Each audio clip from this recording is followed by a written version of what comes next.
గంగారాం నీ బిడ్డ మాలతి వాళ్ళని పోలీస్ స్టేషన్ లో పెట్టి మంచి పని చేసింది. నా బిడ్డ చేసిన పని మంచిదా చెడ్డదా అన్న ఏం అర్థమైతలేదు. అత్త మామ భర్త చూడకుండా డైరెక్ట్ జైల్లో పడేసింది. అటువంటి ఒకటి జరుగుతూనే బాగుంటది. మంచి పని చేసింది మాలతి. బిడ్డ చేసిన పని బాగానే ఉందే, కానీ కాకపోతే మిగతా వాళ్ళు ఏమనుకుంటారో ఏటితో దాంతో కూడా ప్రాబ్లమే కదా.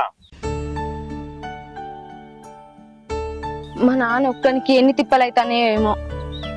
అయినా నేను ఇక్కడ ఒక్కదాన్నే ఉంటాను కదా. మా నాన్నను కూడా ఏడికే రమ్మని ఉండమంట. ఒకసారి ఫోన్ చేసి అడుగుతా ఏమంటాడో ఏమో. నీకు ఫోన్ వస్తుంది తమ్ముడు, చూసుకో.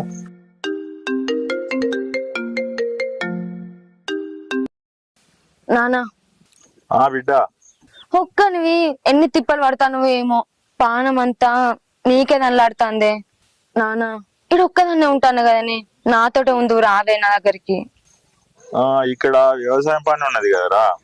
అయ్యో నానా, ఆ పొలం పనులు ఉంటే తర్వాత నేను వేసుకోవచ్చునే. పనులు ఉన్నప్పుడు పోదు గాని ఒక్కదానికి భయం అవుతాందే.